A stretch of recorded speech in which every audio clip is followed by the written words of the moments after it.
I've been there before, I lived there and all that sort of thing.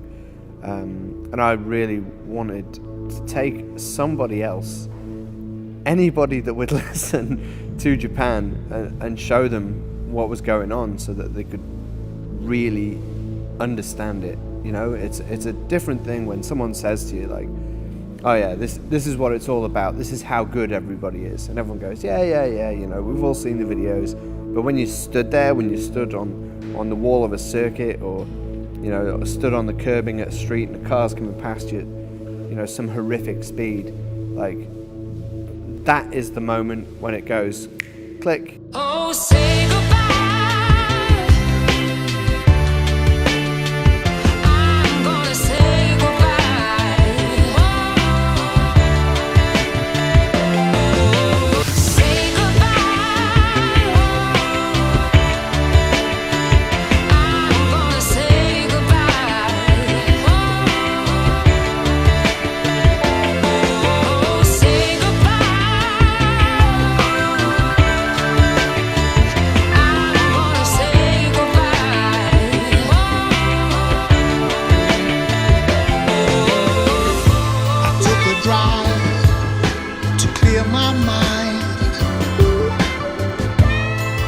Everything reminds me of you. I pick up my phone to call you, girl, just to tell you I'm a fool. I still love you. Say goodbye. Please don't say I'm gonna say goodbye. 'cause I love you, girl. Oh, say goodbye. Please don't I'm gonna say say goodbye. no, no, no. Say goodbye. Said I never want you back. Don't need you back. Don't need a love like I'm that. gonna say goodbye. If I did, I'd be the fool to love you. Say goodbye. Said I never want you back. Don't need you back. Don't need a love like I'm that. gonna say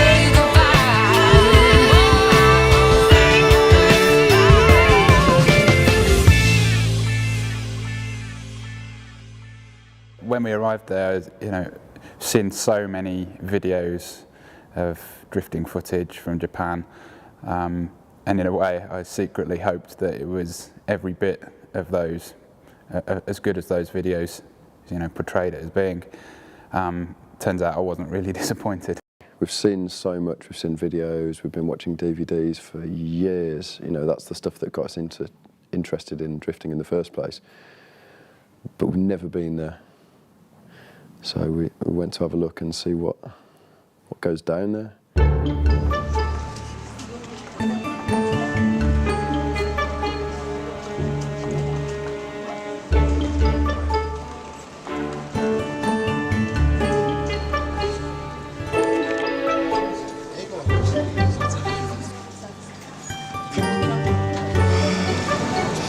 What are those?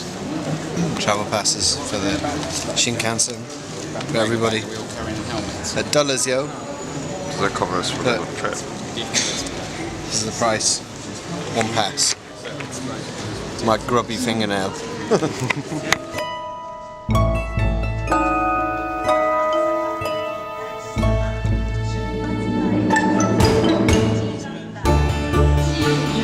There's some adjustments to get in the bag. Yeah, great idea.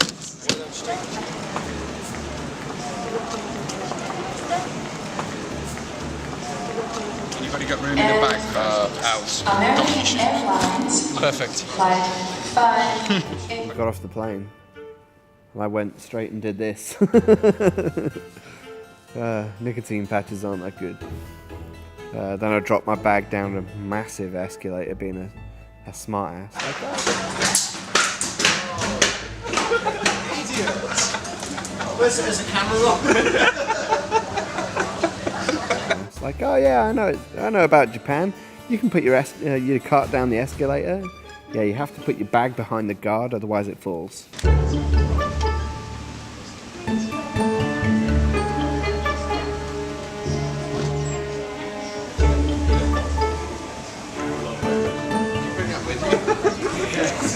It's like saying you just buy it. Was your introduction to this lower level pretty spectacular? That's amazing. This nice lady grabbed my bag for me. I'm like, oh, it's okay, don't worry.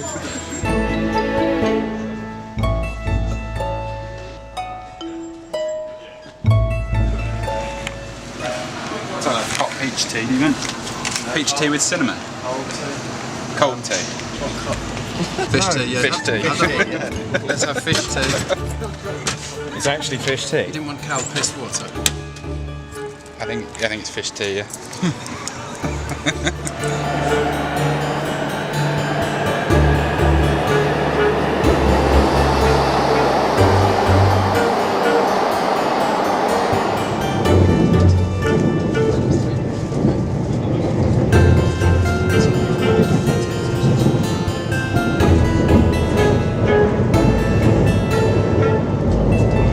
Part 1 in the Al Tries to Eat series, train squid. Train squid. Vacuum packed train squid. Looks like it comes with a wipe as well. A wipe. It smells fishy. G.O.A.T, you having some? The food was horrible. So what can you tell us about this this delicious treat, It Al? looks like Parmesan cheese. It smells like definitely. It's grated squid. Yeah, it smells like fishy grated cheese. Use the wipe, yeah. Smells lovely. Al, do you need to use the wipe? It's really nice. It's really nice. It's rubbery. I'll just keep looking disgusted. Just try some. It's tomatoey and rubbery. Just because it looks weird. He won't like it, it's not made of chocolate. So that's a negative result. It's like salt and fish together. Yeah. Salt from that, like.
all the Bosazoka guys are pissed off. So because the police are there, they rev the shit out of their engines even louder than normal to let the police know that they're pissed off at them. So those guys will be back in a minute. There's like a billion of them all up the street here, man. Look at the cat.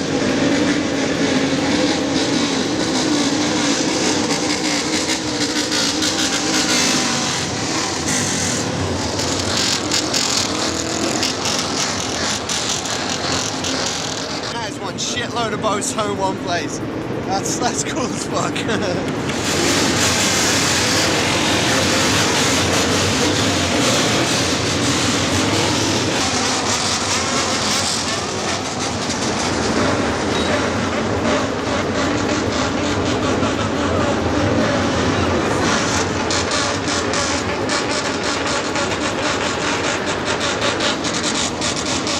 Yeah, these guys are Zoku, because the parking area is closed. They're all hanging out here waiting for the police to go. They're kind of like Japan's like anti-society, you know. They consider themselves like outcast or outsiders like us. Instead of fitting in, they stick out. They make noise and make trouble because they don't want to be part of the system with everyone else. In a place where everything is so regimented and so formulated, and everything must fit inside its neat, tidy box, that to have something that is just for fun and is just crazy and has no regulation and can be very free and very stylistic. I can certainly see the attraction to people to sort of go out and rebel a bit against this, you know, very heavily regulated, formulated society.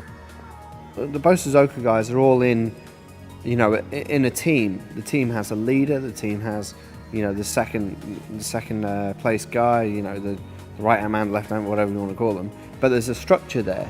There's an order which they follow. There's a particular rev that they do. You know, a particular call sign that they do to say that they're that gang. They all wear a particular uniform. So although it's kind of like antisocial in the sense of they're all going around making a ton of noise, being morons, there's still a particular way that they go about being morons. Same with the drift guys, you know, the street guys. There's certain rules that you have to follow to run on the street.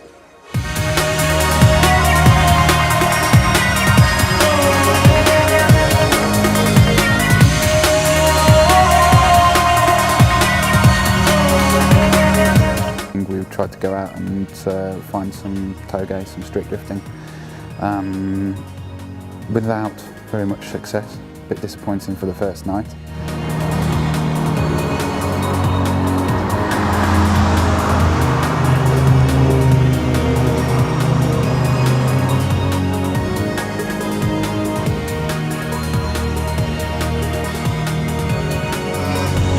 Currently it's 10 to 3. We're now 2 hours away from where we're staying, in the middle of fucking nowhere. Up the mountain. Trying to find some drifters. We've met a couple of guys who said we should head up this way. There's a couple of potential drift cars behind us, but we don't actually know if they're going to drift. So we're just sort of guessing, really. We travelled for about 8 hours, thinking, oh, it's just around this corner, it's just around this corner, and met up with a few guys who sort of done a little bit and called it a night, and yeah, sort of, I think we got back at 5 in the morning, something like that, 5:30 in the morning. So that wasn't the greatest start, but you know, it could only improve from there.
We went to BR, which is absolutely awesome.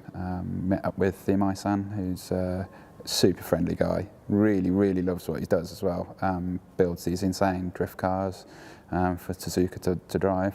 Hello. で、今日、ありがとうございました。いえ、どういたしまして。だから仕事な。ごめんね。なんで、BR を名前 Why is BR the name? なんで BR って名前つけたんですか？あのね、だからビール大好き。ビール大好き。マジで。本当に。ビアだ。It is beer. It is beer, yeah, because he really likes beer. How did you meet Tezuka and begin driving with Tezuka with D1? D1 を始めると自分がドリフト上手くなるかなと思って始めてみた。で、その中で一番あいつの運転がしてみたいっていうのが手塚だった。ね、you are know how ね、いいですね。Okay, just having a little look at the BR 324 suspension setup.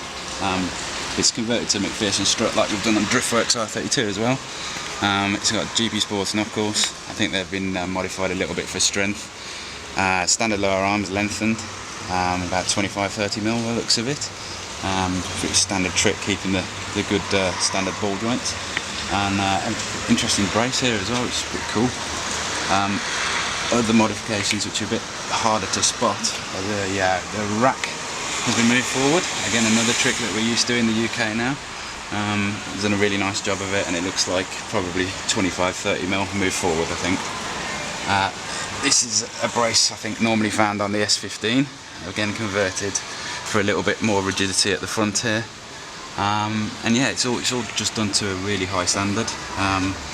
Obviously, they've got a lot of expertise in suspension setup with the success that they've had over the years, and this is just tantamount to that. We've got also really tidy work with things like the screamer pipe. It's got fake silencer on it, but yeah, it's all just really neat, tidy. Heat wrap where it needs to be. Hollinger gearbox, and you can have a look at the clutch inside there as well. It's all just serious bit of kit. Breather tank for the gearbox as well. Mind your head. Exactly. Yeah. Very nice. Top secret. Top secret. So at the back we've got it's had the high cast removed, Cusco arms, standard lower arms. Looks like maybe standard bushes as well. So it's got camber adjustment and toe adjustment. Catch tank at the back here. There's an interesting dual rear caliper setup. It might be easier to see from the other side here. And yeah, this is the car that's seen a fair bit of action, as you can see. Done a few tours of duty, I think. A lot of time spent in this car by Suzuka, I think. And then you can see over there a brand new car.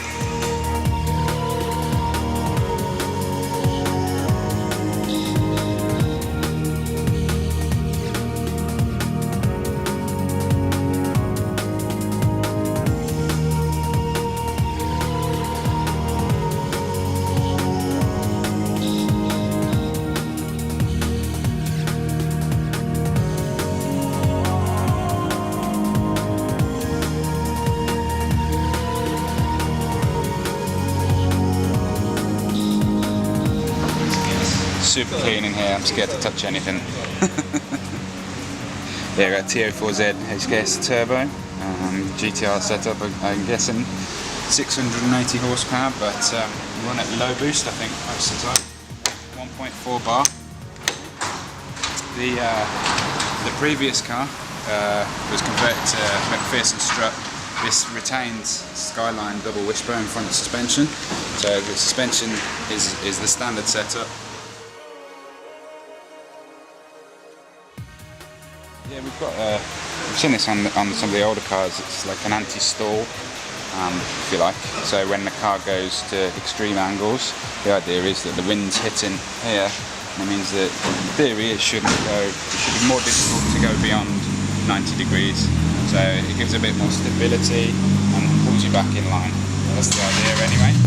Whether it works or not, I don't know. Never really experimented with it ourselves, but yeah, it's good. Again, nice bit of work put into it.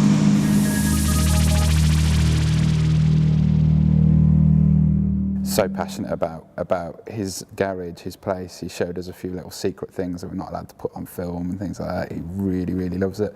And next door he's got our drift RC track and everything, so we had to go at that.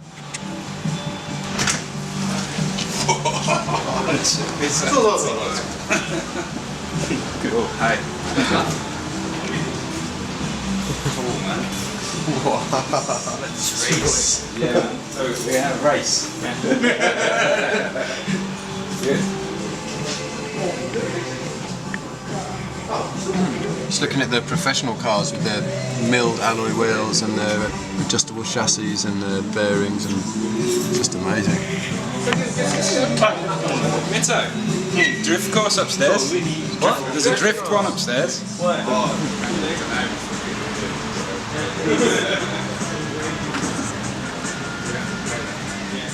to be honest with you, probably the first time I've ever done drift RC, but kind of got the bug for it a little bit now, and we're thinking we've got a bit of space in Driftworks, could probably make room for a little RC track here.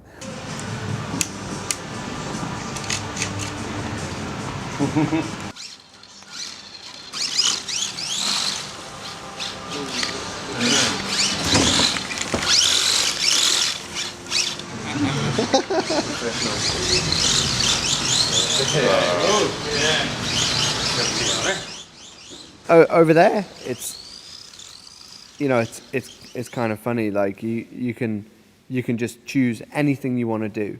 You could be into collecting stamps, or you could be into buying little dolls of like girls dressed up in Philly dresses, or you could be into drifting or golf or whatever the hell it is. It doesn't really matter as long as you're into it and you take pride in what you're doing with that subject, you know.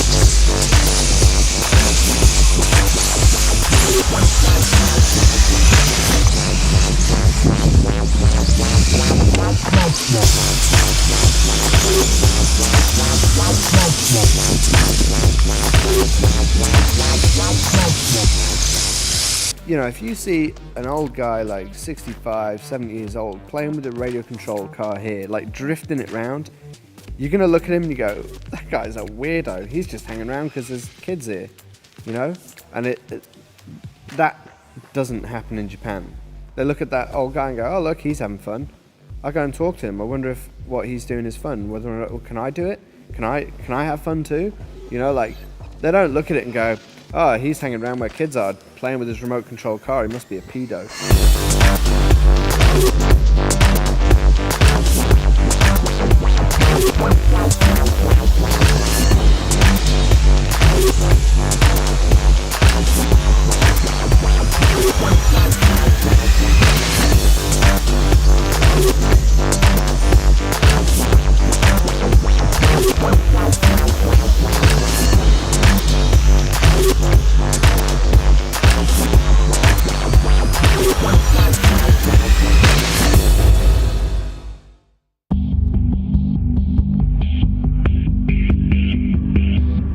The little time that we spent in Japan, it seems that drifting is almost like an escape from sort of the normal life out there. Initial impression, certainly of the city, were just, it just doesn't stop. Doesn't stop. There's constant noises, things happening, things flashing, things moving around, whizzing around. It was pretty mental. It must be hard to switch off. I hate the noises. There's just you can't cross now. Meep, meep, meep, meep. I can see how drifting would take you away from that completely, because it is a different world. Like the street guys are taking big risks. Every time they go out, it's big risks. So, you know, you can watch it, you can watch a video, you've got no idea what those guys are putting on the line. The level of commitment is just unbelievable.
Kids Heart. It's kind of an important place to come because they're the guys who originally built the Sil 80s for Nissan. The owner, Takayama, had a sort of random meeting with one of the local Nissan dealers, and he said, "Oh, we've been making these Sil 80s. What do you think? You know, do you want to have a look?" So he showed him one, and the guy said, "Oh, I'll fix it up with Nissan."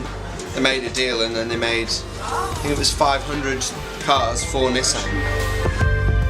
Kids Heart is really popular in Nagoya because it's one of the old shops, so they've been going around 15 20 years.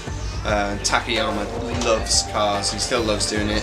All the guys here are like D1 Street legal drivers, but it's one of the coolest shops in Nagoya.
So we're going to visit the coolest shops today. Kids Heart, Mind Control, MHC, they're all like the original badass drift shops from Nagoya.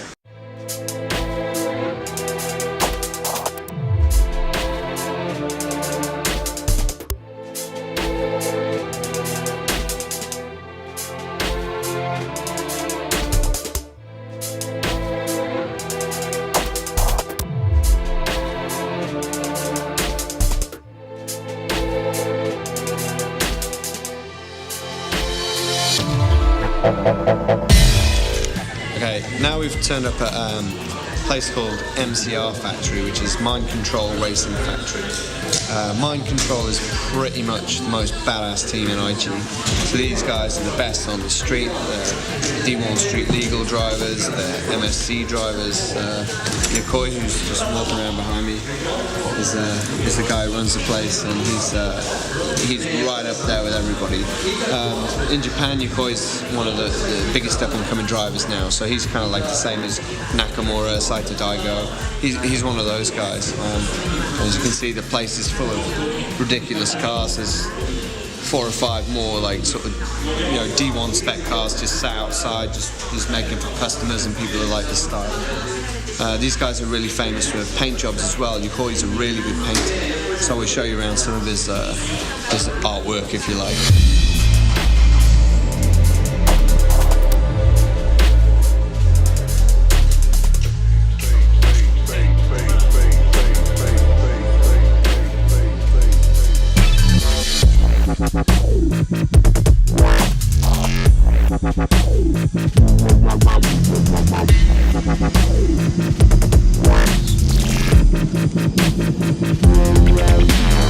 Now that like he's come from street drifting to D1.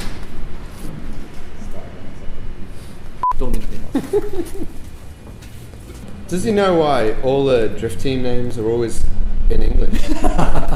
なんでI think you understand. なんで日本だけどなんで英語チームネームは英語英語マインドコントロールとかバスとかスイッチオンとか English 英語でしょどうしてかっこいいから It's cool It's cool It's なんで cool ブラジル人とか漢字好きでしょそう漢字かっこよくない日本の漢字かっこいいよそういう Okay. So Japanese think English cool, and the Brazilians think Japanese is cool. Yeah, and just like we have like kanji on our cars and shit like that, it's the opposite. It's the reverse.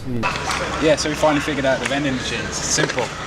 Red's hot, blue's cold. So you can have cold coffee, or you can have hot coffee. It comes out red hot. Can hurt your hand to hold. Yeah, and you've got your random your vitamin drinks. Big on vitamin drinks here, apparently. What the hell they've got in them, I don't know, but somebody was telling me one of the drinks had nicotine in it. So it's a lot of fun.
Just looking at the tuning section in Autobacks, and it's just mad that you can go to what's effectively a high street shop and buy oil cooler kits, turbo kits, induction kits, exhausts, RFC, intercoolers.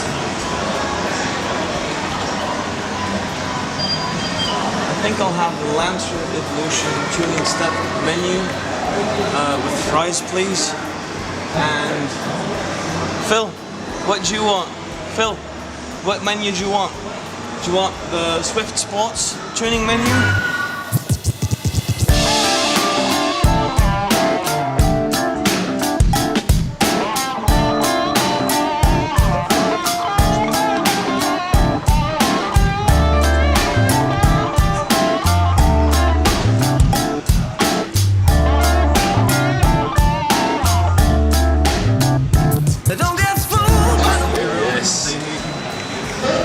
Think how luxurious you could be with a massive diamond.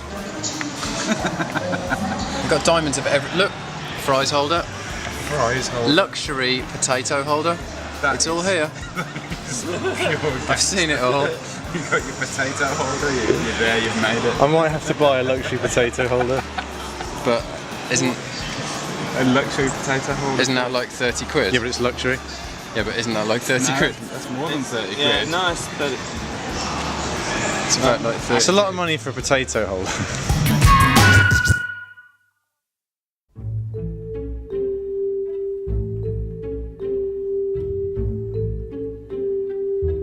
The first time I went to Japan was got a long time ago now, like 2001. So originally I went there because I was into Hondas, oddly enough. So I went over and looking at Honda stuff, and I sort of picked up a little vibe of what Japan was about. Since then I've been a few times and then spent like some time living there and things like that. And each time I've been there, I've understood a little more. about Japan and the way Japanese people operate. You know, that they're quite different to us guys. They take pride in every element of it. Like McDonald's over there, I don't like McDonald's, but I like McDonald's in Japan because it was made properly. Morning guys. I thought I'd just show you what it's like in a Japanese room as opposed to an English room, which is quite different. I've only just woken up, so I'm a bit dopey, so you have to excuse me. Well, this is the room that we're in at the moment. Let's turn around. It really is that. So this is quite a nice hotel for us. It's quite expensive. It's extremely expensive, but the whole of Japan is very expensive, and we're in Nagoya at the moment. So you walk through the door and you're basically presented with space for a bed, space for a desk, and space for you to walk between the both of them. We'll start with the bed. It's quite interesting. Let's get a focus properly. Yeah. The beds are rock solid, so they're actually really comfy. I really like them. I don't like sinking into the bed miles. Same with the pillows really, they're pretty hard so they don't deform when your face is on them. But more interestingly, in the back, they've got rice in them. That obviously keeps them all weighted down. The bathroom, now, again, very compact as you'd expect, but check this out. We've got a really small bath, which is really small, but obviously you don't lie in it. And then the interesting bit is the toilet, to be honest. It was mental. That's right, it's all clean, don't worry. You've got a wire which comes into the toilet seat. Now, if you touch the toilet, it fires up this heating system, and so the toilet seat's actually really warm. As you sit down, you've got a standby button, turns it on and off. You've got the warm seat and the disinfector, the odorizer thing, so it sprays a little bit of a thing into the room to keep it all fresh, which is great. And when you finish your business, you can press this, and something here literally moves out and sprays a jet of water right up your bum. Amazing electronic toilets. Did manage to, investigating the buttons with Japanese script on them. Yeah, pressed the wrong one.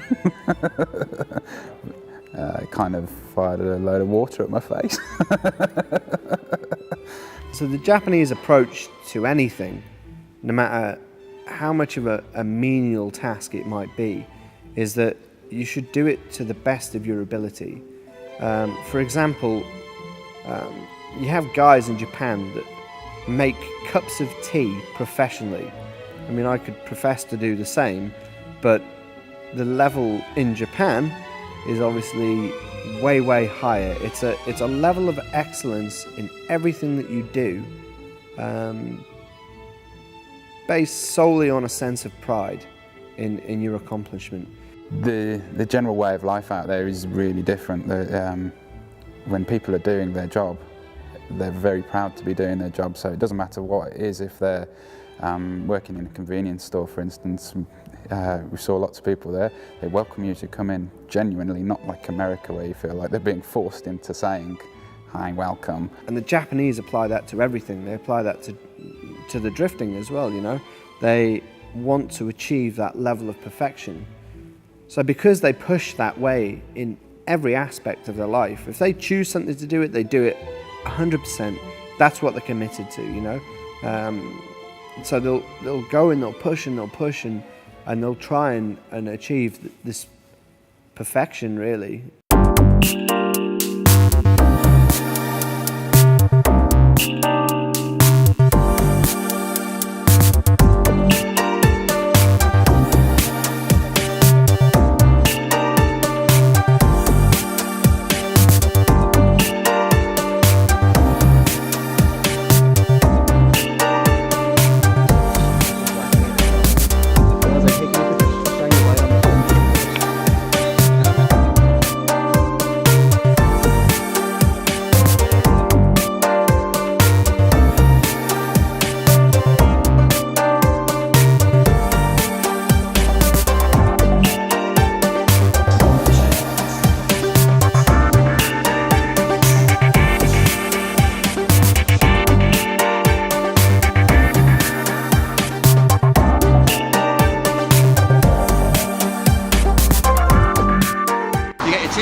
You have your Shinto shrine, you have a Buddhist shrine.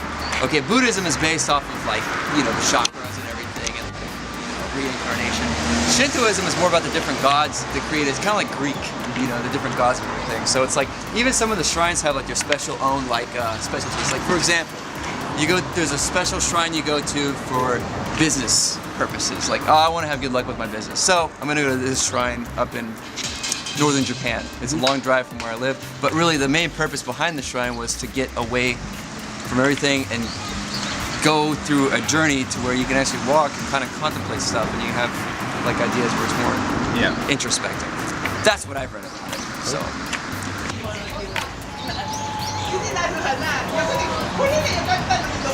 What you do is you come in here, go over here, wash your hands, wash your mouth out.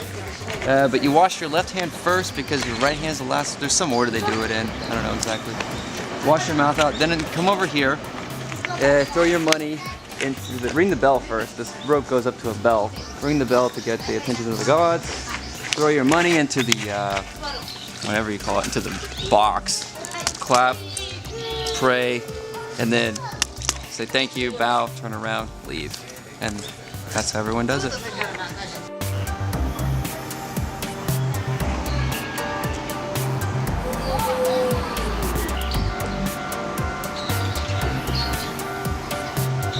Is that a coincidence? This one's for good luck in business. First colours. What was it? A charm? Yeah, it's like protection. Yeah. Spirits. Cool. Good luck charms. 4-leaf clovers. Japan has those. Yeah. So. Cool. We can have a good year. Yeah, we'd had a pretty hard day that day, so we decided to sort of let our hair down a little bit, shall we say, and do some traditional Japanese fun thing.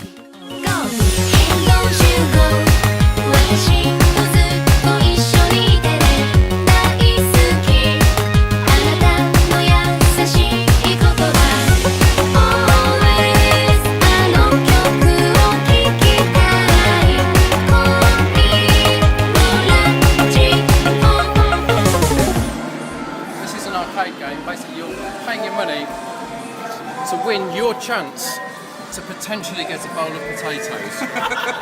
You're controlling the arm mechanism with the special potato hook on the end.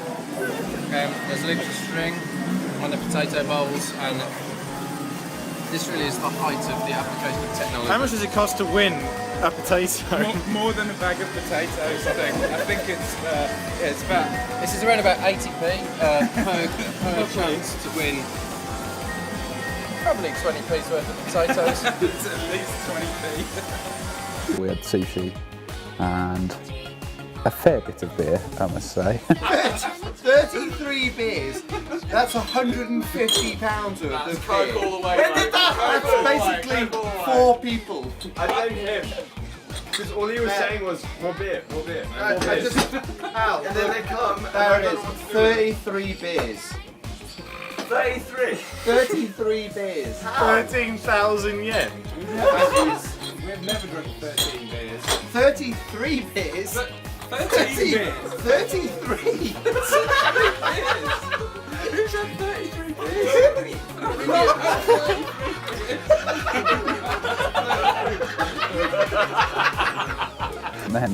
And then we ended up in a karaoke bar.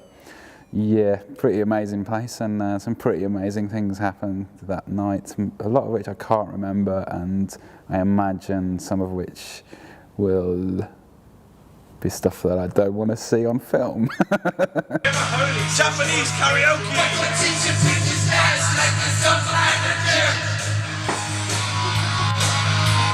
You gotta fight for your right to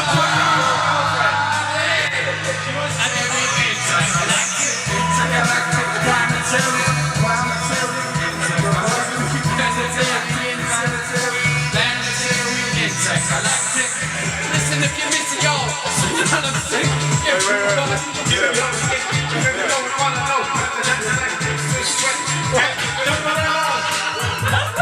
Don't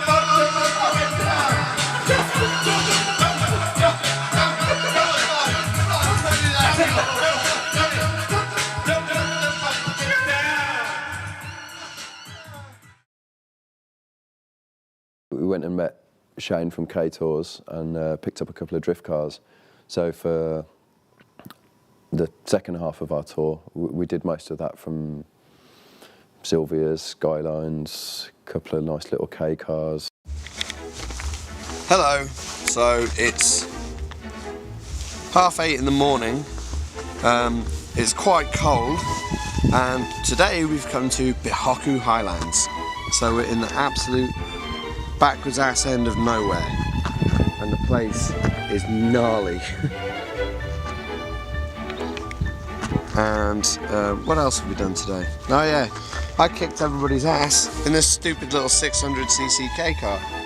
As you can see, the pits are now completely empty. We're here, nobody else is here. We win, you lose.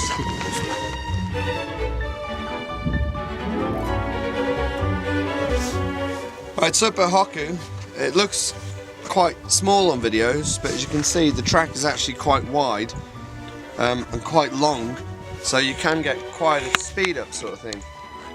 But we'll show you through the danger points of this course. Number one is actually coming out onto the main straight. You can't see it in videos, but there's a big old ditch at the side of the track, right there. And you can see from the tyre marks that people do actually run into that ditch and on the edge of that ditch. If it's only like anywhere else in Japan, it's pretty much, if you scuff it, that makes you cool. If you go in it, you're a retard. If you're not close to it, well, you're being a coward.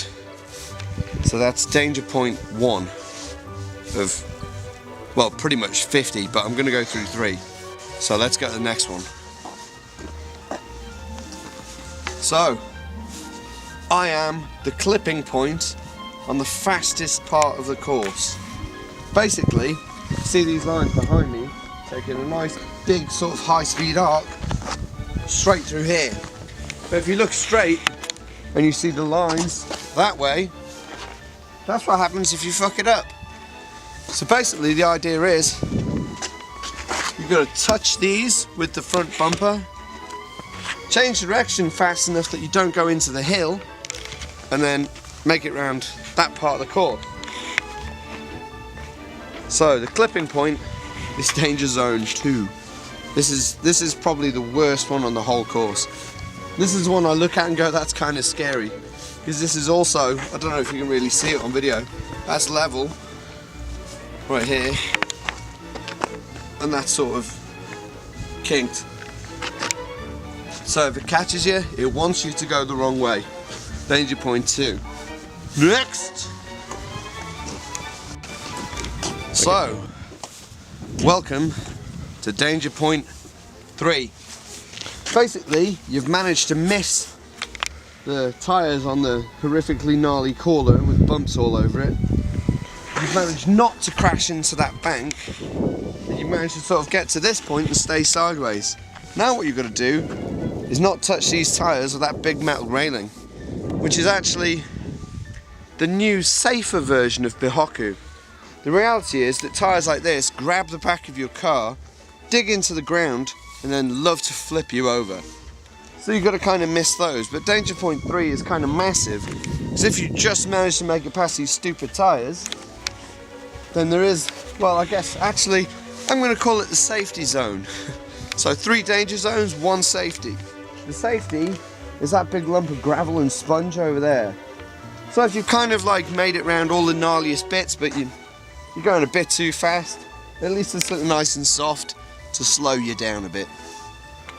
So that's pretty much the main straight at Bihoku, and the 3 ridiculous danger zones with some nice safe squishy sponge at the end. Welcome to Bihoku. So for you, those of you that have I don't know, been watching drifting for a while and you've been on YouTube, we just thought we'd show you actually where the track is relative to where Komatsu ended up.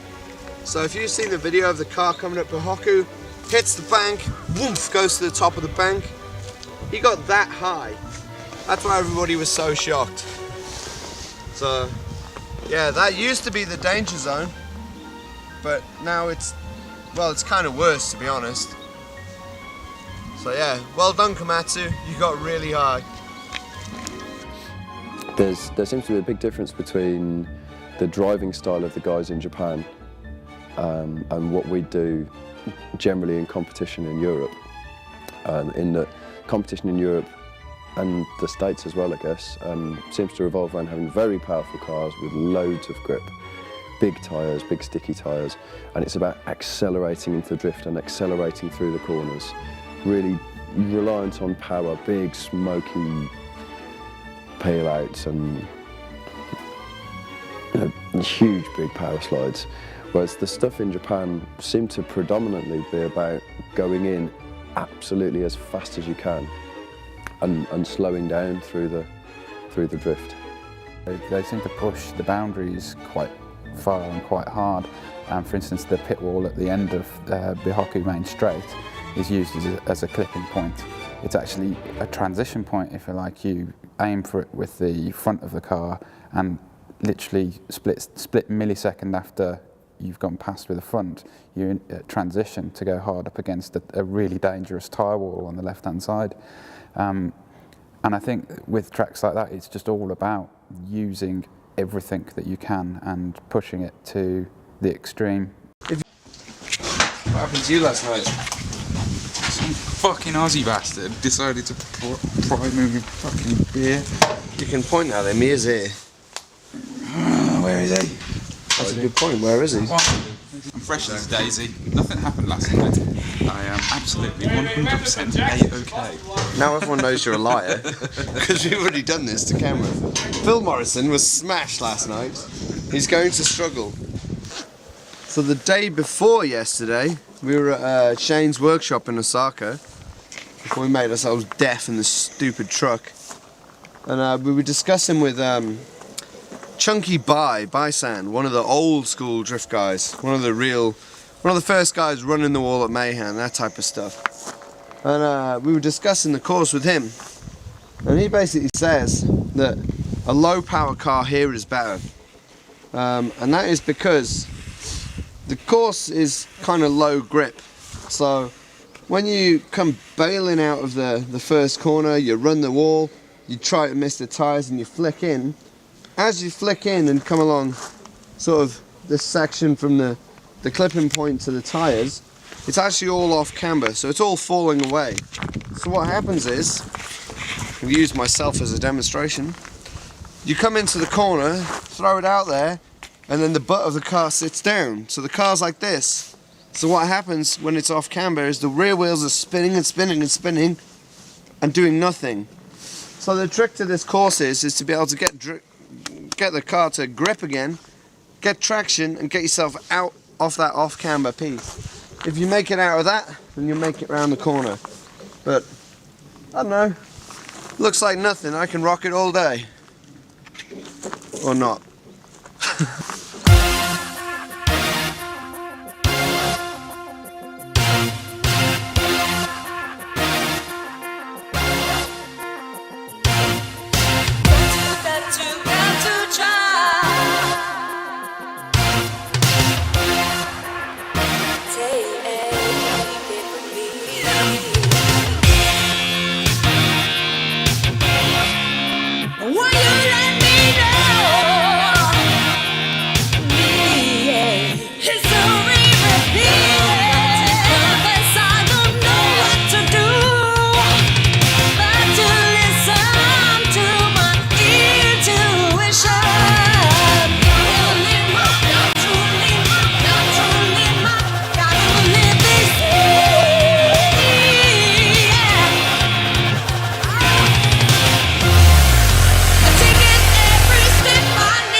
sick. Sorry, I'm allowed to swear.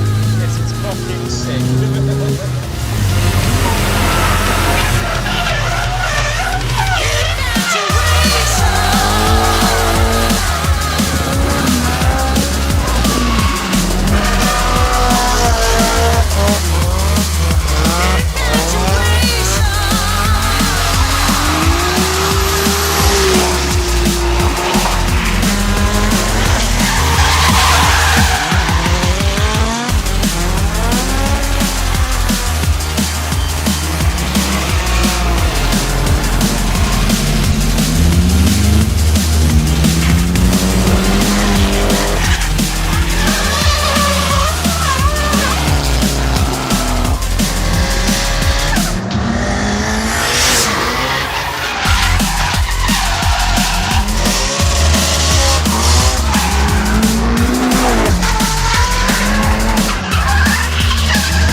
It looks like quite small on the videos, but we really carry some speed into the first corner.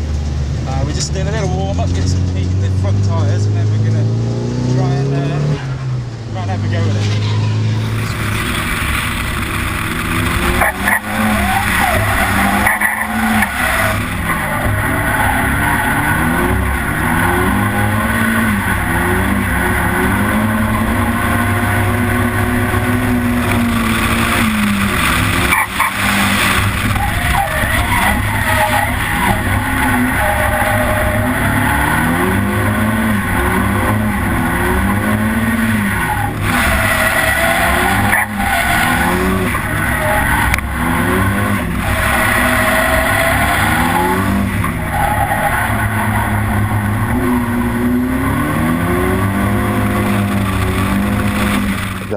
Up against the pit wall with the nose of the car and transitioning against the tyre wall is quite dangerous if you get it wrong.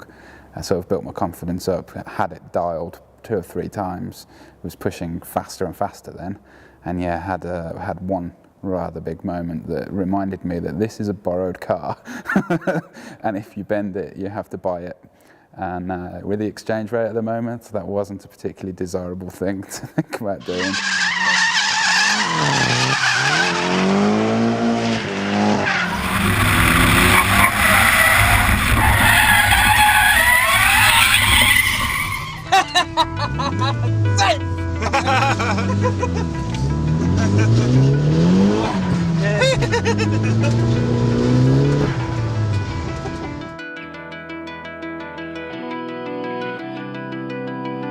So we've spent the day at Bihoku circuit drifting. It's been an open practice day.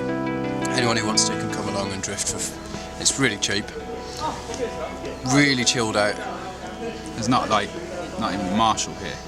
The circuit owner sits in his entry hut over there, minds his own business. If there was a problem, I'm sure he'd come running, but basically it seems like the guys here just marshal themselves. Everybody's respectful. If there's a problem, they drop a piece of aero or something like that. They'll rock back round and pick it up. If people go off track, they don't bring dirt back on the track. They'll try and stick to the off lines. And yeah, people have been busting out as well. This is a mental circuit, really dangerous, and we've just had some random friends turn up. Utsumi in the S15, D1 driver, many years, total badass and a really nice guy. And we also had in the silver S15 as well, who's actually the driver of the Calsonic GTR. which is nuts. This is his fun. This is what he does in his weekdays, just to come and have a laugh. In a badass S15, kicking it out up against the tyres up there. Wicked.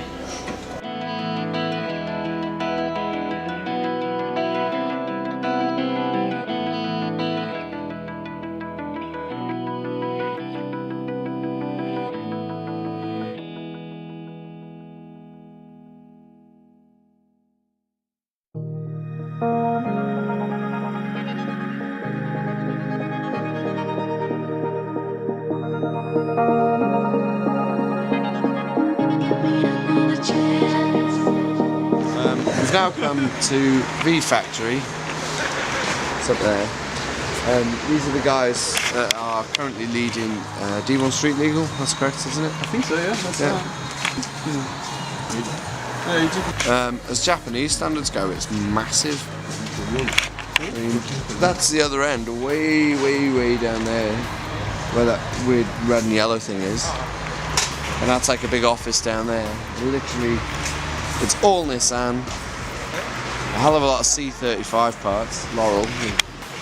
The boss here loves Laurels. Apparently Toyotas are too dear. Yeah, Toyota's too expensive. And he's just literally got everything. Everything you can possibly imagine for a Nissan. So we're snooping. We're snooping and asking prices, seeing what's for sale. Look at Peter there, he's really excited. Yeah, he wants to buy the stuff. PS down there. He wants to buy everything. And the wheels, but he doesn't want to sell them, so... But there's also the purple S15 down there that I'm about to ask the price on. Oh God, here we go. Yeah.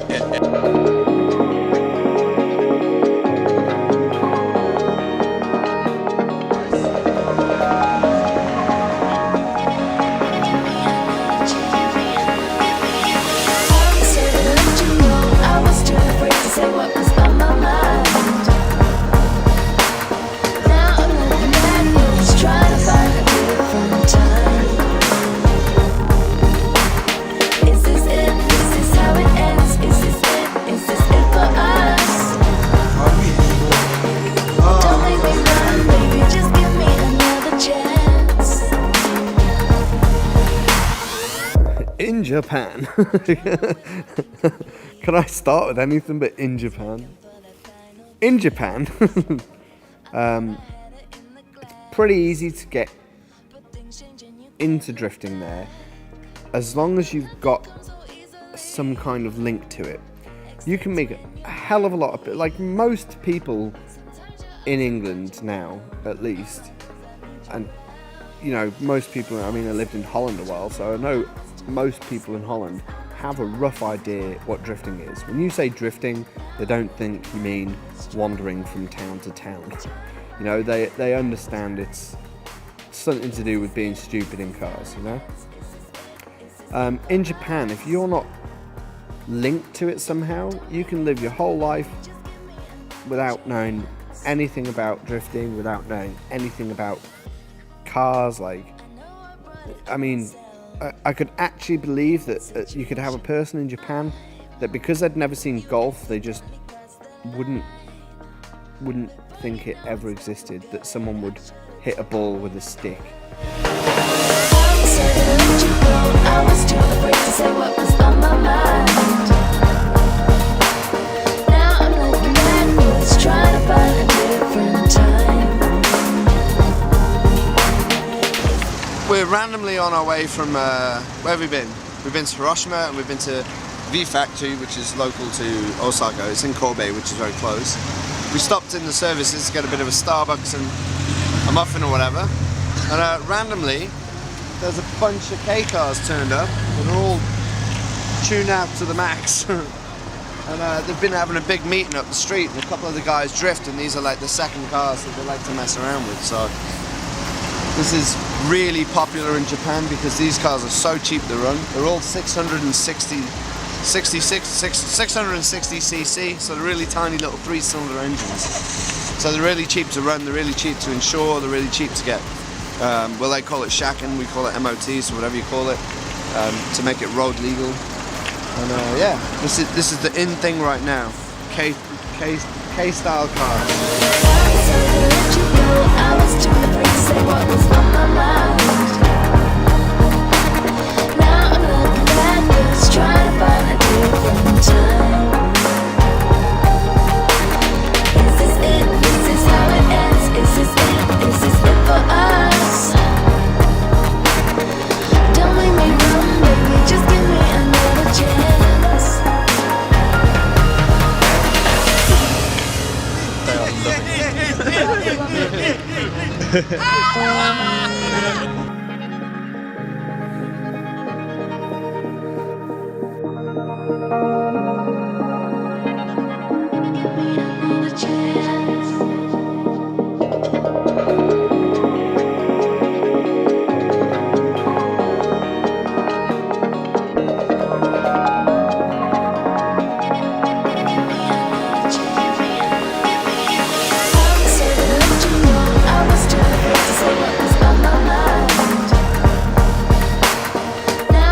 Not being complete is looking for that final piece. I thought I had it in the glass, but things change and you can't look back. Now nothing comes so easily, except when you're near me. Sometimes you're up, sometimes you're down. All I know is I need you around. I decided to let you know I was too afraid to say what was on my mind.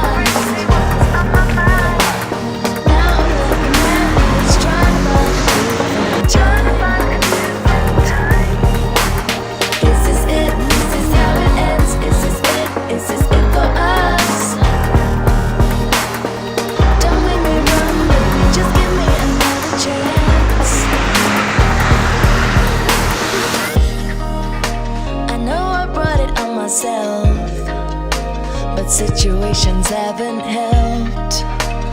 Why's it always have to be? I'm on the run from being happy.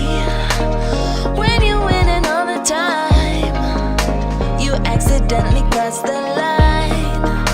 Before you know it's gone for good. I should've told you when I could. I said to let you go. I was too afraid to say what was on my mind. Oh my god.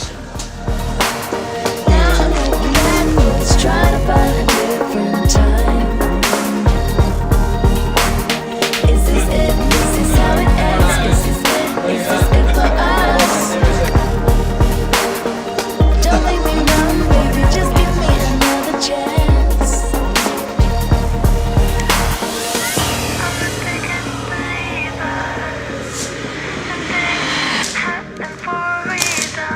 I'm the biggest believer, and things happen for a reason. I'm the biggest believer. Mine is he's gonna push it, he's gonna throw it up.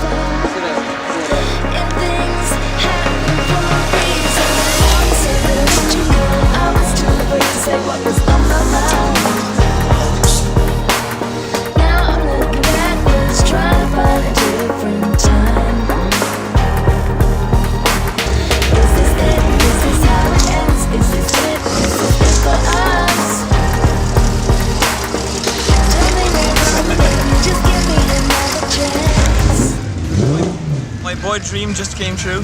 The owner let me sit in his Skyline, and now I can rev it.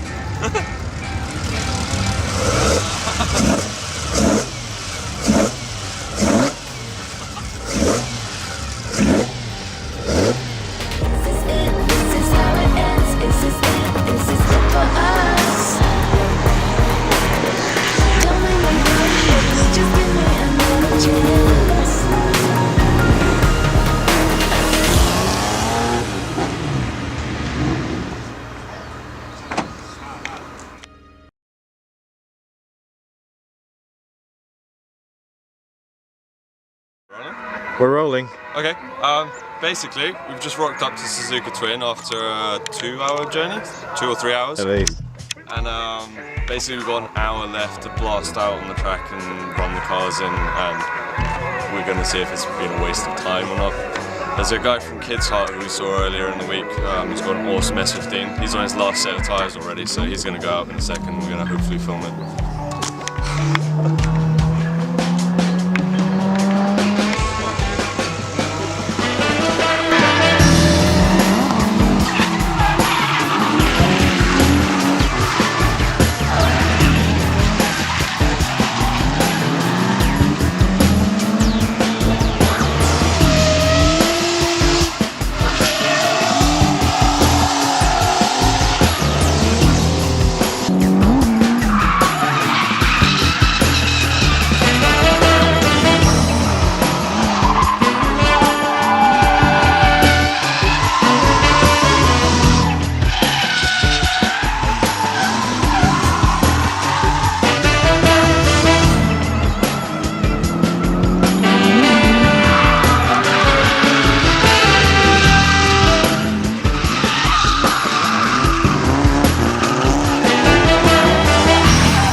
Wildlife spotting with Daniel Bridle.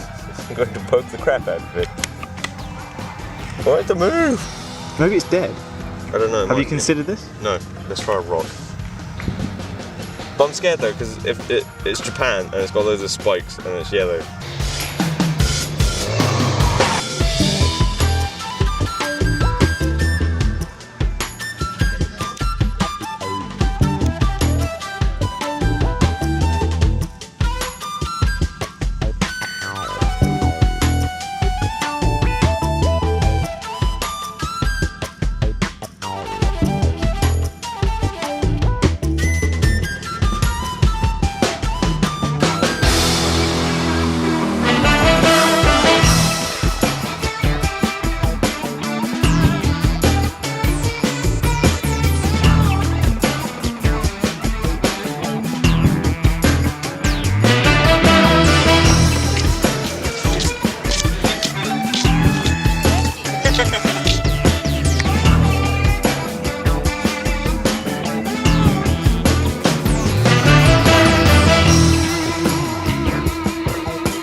I don't think drifting can outgrow even the smallest circuit, and that is the greatest thing about drifting.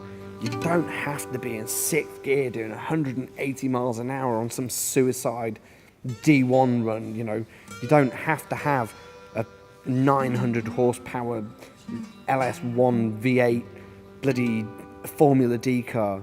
All you need is a car with, you know, it's got to be rear wheel drive, and you need a corner. You don't even need a corner, you need like a place where you can do a U-turn, and you can make that drifting.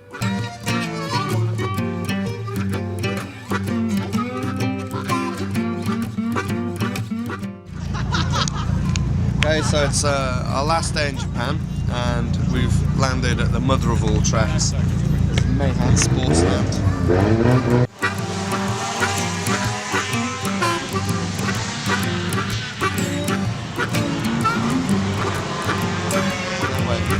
We're going to do the danger points just like we did at G.O.A.T.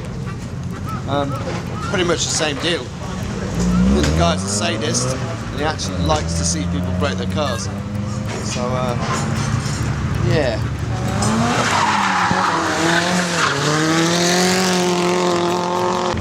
As you can see behind me, I'm actually still next to the live racetrack, protected by 2 tyres. Great. So, as you come from the hairpin over there, you try and grip, you pull 3rd gear. All the guys here run really, really short gear ratios. So like, you know, 4 3s, 4 6s, so you can just bang up through the gear. The idea is, hit this curve hard enough that you can jump the nose of the car over the corner and get the most speed onto the straight. Okay, so I'm going to call this danger point 2. This is the old wall. It's not exactly very thick, but it's sturdy enough. You don't want to hit it. This side's all grainy, this side's smooth. That's from cars.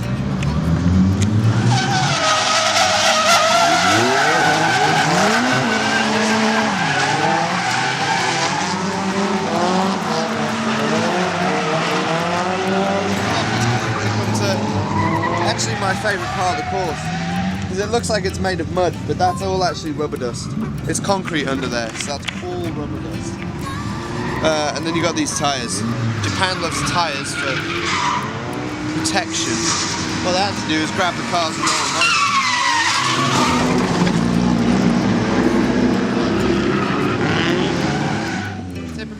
Typical no consideration, noisy drifters.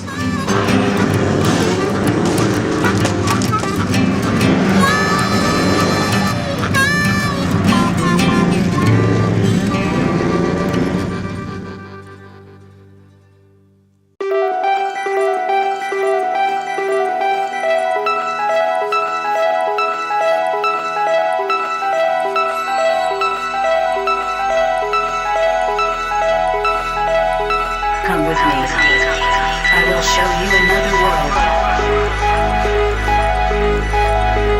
Step into the realm of a parallel universe. Open your eyes. You will see.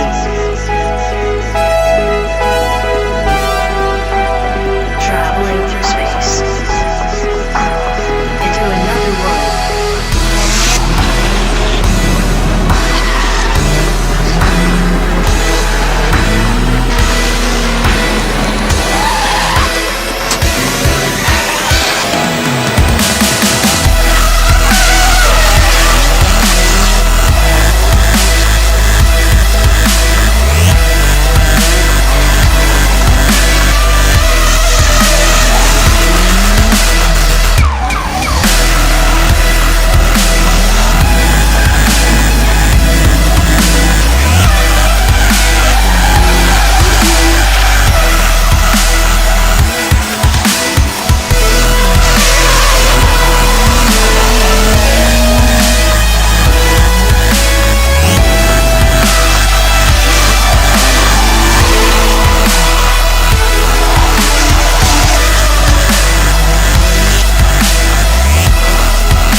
Insane, you know, time after time hitting the perfect line up against the wall, sort of sparks coming off the back of the car, then up again towards the tyre wall, which is the dangerous bit, pushing as wide as possible, back on the power and exiting perfectly and really close to each other as well at times.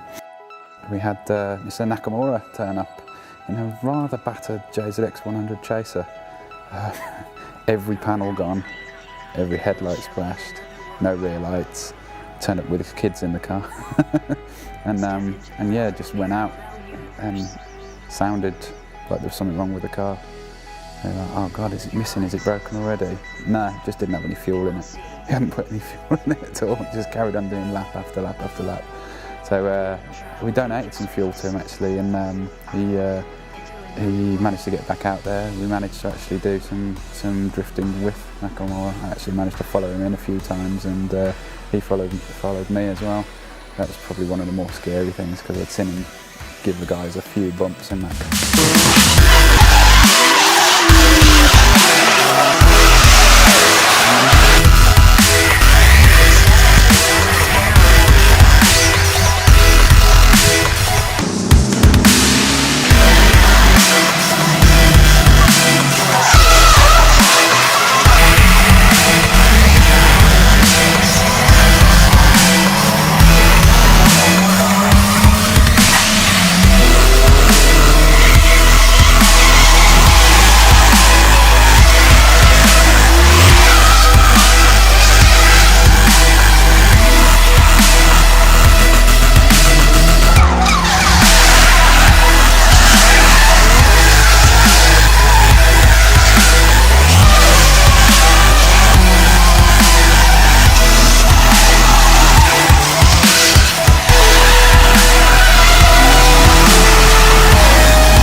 How was your Nakamura experience? I don't really have the words to cover it. Amazing. Mind-blowing, life-changing maybe. It's just nuts.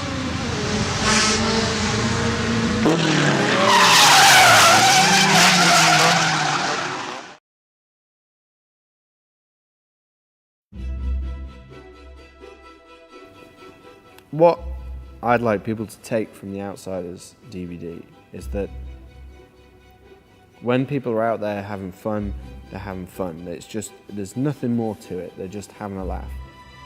The mentality of of drifting over there is different in a way. Well, not different. It's you know, everybody still has the same core ideas about, you know, you do drifting, get into drifting because it's fun. And you may do some competitions along the way, and you know, you may be a competitive person and really want to win competitions, but you always come back to the reason why you stay in a sport like that is because it's fun, because you enjoy doing it. Drifting was always about having fun, and the absolute pinnacle of drifting is to enjoy yourself and have fun with friends. That's something that is too easily forgotten as things get more commercialised, as things get more professional. I think it's really important that remains, you know, throughout. That, you know, that is the objective. If you're not having fun, there's no point in being involved. When you see people drifting, like, they're having fun, but they're pushing themselves to the limits. And if you watch the DVD and think, I can do that, or such and such, or, you know, I don't know, Vaughan McNamara this, like, they're as good as that. They're really not. Like, those guys are great, they're really good drivers, but they are not at that level. You need to go there and stand on the Mayhem wall, stand on the hill at Bihoku, you know, stand behind the wall at YZ, wherever it is, and witness it for yourself to realise how far ahead the level is. So use the DVD as an inspiration, use the DVD as a factual document of what guys out there are doing. If it's just about competition, you know, you start to lose the love for it, so take a step back for a bit, make sure that you're doing stuff that you find fun, and it really works for you again. And I think Japan really gets that as well. Not everything is about win, win, win. It's about, you know, winning with yourself, if you want. It's about achieving goals that you want to achieve, and they do push really hard. And that's why I think we do see some of the best drifters in the world still coming out of Japan.